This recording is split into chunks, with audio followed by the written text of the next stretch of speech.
બનાસકાંઠા જિલ્લાના થરાદ તાલુકામાં જલારામ યુવક મંડળ દ્વારા પક્ષીઓ માટે એક વિશેષ કેમ્પનું આયોજન કરવામાં આવ્યું હતું, જેમાં તિરપાલ ધરુની પ્રતિમા પાસે યોજાયેલા આ કેમ્પમાં ડીસા અને થરાદની સંસ્થાઓએ સહયોગ આપ્યો હતો.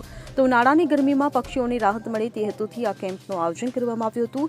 આ કેમ્પમાં 3500 ચકલી ઘર અને 4000 પાણીના કુંડાનું રાહત દરે વિતરણ કરાયું છે. સાથે જ 700 વર્ડ ફિગરનું પણ વિતરણ કરવામાં આવ્યું. ત્યારે આ વર્ડ ફિગર ચકલીઓને દાણા ચણવા માટે ઉપયોગી બનશે. તો જીવદયા પ્રેમીઓ અને વિવિધ સંસ્થાઓ દર વર્ષે ઉનાળામાં પક્ષીઓની સંભાળ માટે આવા કેમ્પનું આયોજન કરે છે. ત્યારે જલારામ યુવક મંડળની આ પહેલથી પક્ષીઓને ગરમીની ઋતુમાં મોટી રાહત મળશે. આ પહેલથી પક્ષીઓને પીવાનું પાણી અને આશ્રય સ્થળ મળી રહેશે. Bureau report CN24 news. હવે જુઓ દેશ દુનિયાની તમામ ખબરો તમારી આંગળીના ટેરવે. ઉઠાવો મોબાઈલ અને Google Play Store પરથી ડાઉનલોડ કરો અમારી CN24 ન્યૂઝ મોબાઈલ એપ.